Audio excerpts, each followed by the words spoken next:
The New England Patriots got so close to being 2-0 yesterday, right here, Curtis, right here yesterday. That one hurt. Rough weekend. Everything about the weekend prior, Courtney and I were giddy that Monday morning with the BC win, the Notre Dame loss, the Patriots win was the same, but more aggravating because both teams started out really hot. Like the 7-0 drive with Jacoby Brissett in this offense, you're like, oh my God, this might be it. And it was so demoralizing. Wiggy and I were talking pre-show about you get to the 21-yard line. It's 3rd and 6. You have been conservative all day long, all year long, through 2 games. You drop back, you lose 10 yards, then the field goes blocked, and then it goes to overtime and you lose. Yeah. Don't you still feel pretty good though? I mean, like you feel better than you thought you would feel after 2 weeks. Because they're they're going to be in games like this. I mean, this is one that a lot of people penciled in prior to the start of the season as a win. So we're back to moral victory Mondays. I mean, it's moral. That really doesn't do much for me. It might do something for some people. I think a month ago, if somebody said to you, "You guys are 1-1," after 2 weeks, you'd be like, "All right." But you can't look at it like that because you stole one from the Bengals. So you end up with the opportunity to win that game in overtime, and you got another dumb formation penalty. They have zero confidence in Jacoby Brissett throwing the football, or or maybe it's zero confidence in who he can throw the football to, minus Hunter Henry. I don't know that you're going to be able to win every single football game by pounding the ball, running the football every single week. I don't think you can win in the league week in and week out that way. But that's what this roster is. So Gerard Mayo is coaching it the only way that you can with Alex Van Pelt. Look at the receivers. I mean, we watch the games all across the NFL. The Seahawks, not a great team, but they have 2 elite receivers. Metcalf is a great player. Mm-hmm. Jackson Smith-Njigba, is that how you pronounce it? The receiver from Ohio State. He's a really good player. Very good, shifty guy. But you don't know what you have at wide receiver. You got Jalen Polk, which you don't know. Javon Baker, which you don't know. Paul Douglas, who's been, where is he? WITSEC program? Witness Protection Program. Yeah. He's healthy. I don't know what KJ Osborne is. The fact that – Not very good.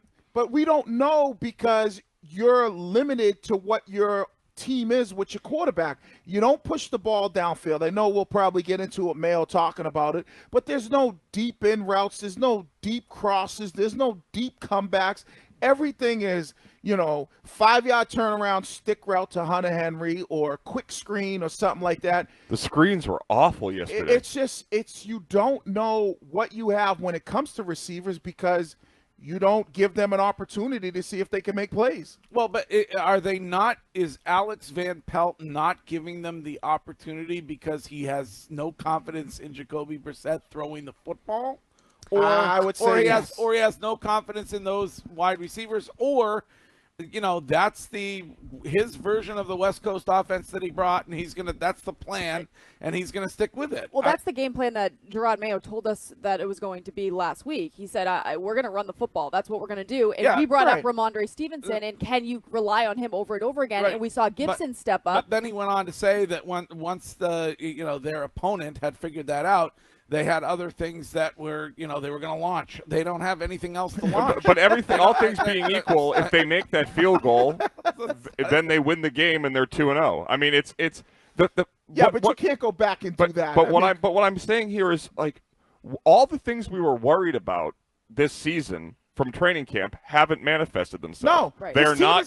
They're not undisciplined. Right. They're actually entertaining to watch. Nobody's they're in every that. game. Right, but nobody's saying that. But I think what Curtis is saying is if they come away with a win in that one, we're like, oh, maybe they can win these games by not. But the thing is, they didn't. Like, you could do that in every game and go, oh, well, if you know what, you can't do it in every game. If they got blown out in that one, then it would be a different conversation. You could do it in Kansas City and Cincinnati. If they don't call pass interference what an awful call on the defensive back, Cincinnati probably wins that football game. You could do the same thing if they don't call the defensive pass interference on. Well, you couldn't do that with the Cowboys game last year. You couldn't do that with the Saints game last year. But you can go through multiple games.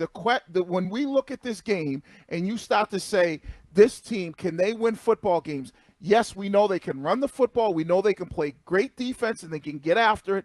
But the problem is you got to get to a point in times in games where you got to be able to throw the football, and you have to throw it downfield. And when I say downfield, I don't mean 50-yard bombs, but you have to be aggressive in the sense we're going to take shots that are longer than 10 yards.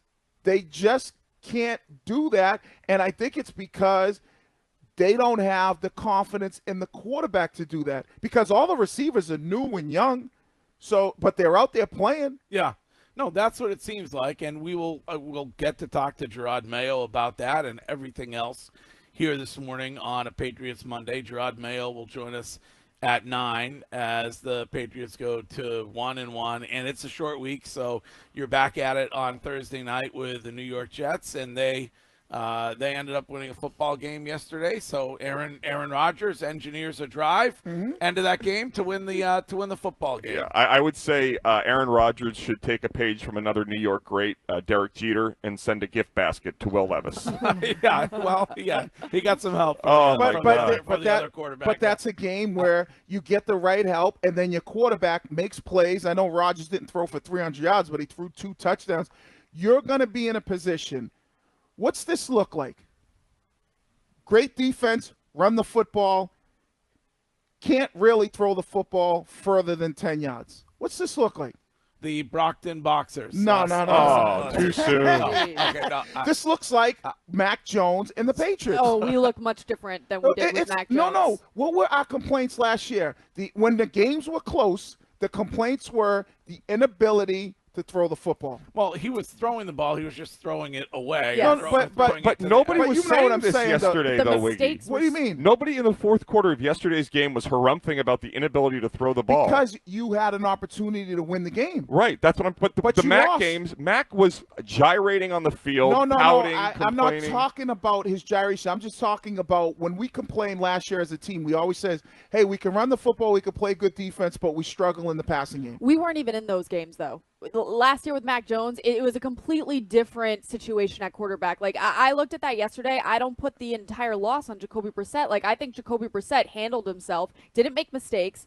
His ability to escape was unbelievable. Yeah, but, so different than Mac Jones. Yeah, but I'm not putting the loss on him. Well, it kind of seems like no. you are. I'm putting the loss. No, it's not. No, it's they don't have confidence in him when it comes to throwing the football. But that falls on him. But they had him drop back on 3rd and 5 when they were already in field goal range to try and ice the game away. I mean, that was confidence in him in that spot. But what I'm saying is I'm not blaming Jacoby Brissett for this game. I'm saying when you look at this team and the way this is another week where he averaged 5.5 yards per pass attempt. This is another week where he's under 7 yards and per pass. So when you start to look at this team, you start to say they can play defense, they can run the football, they could probably stick close with a lot of teams, but the issue is going to be, like it was last year, however you want to shake it up or juggle it, the issue is going to be their inability to throw the football. I think you saw it in the third quarter, the end of the third quarter, like 6 minutes left. They went to a series in which they tried to throw the football 3 straight times in a row and failed. Right. And so I just don't listen. I agree with Courtney and Curtis. You know, you're in a game and you had a chance to win a game, and so maybe that makes you happy. I just don't. If that's the way it's going to be every week, you're going to face much better football teams, including, I think, on Thursday night, who are you did not have penciled in as a potential win at the start of the season. But how many wins did we expect this team to have this year? Well, I was under 4.5. So I mean, they're 1-1. I think they've outscored their opponents in total through 2 games. They are.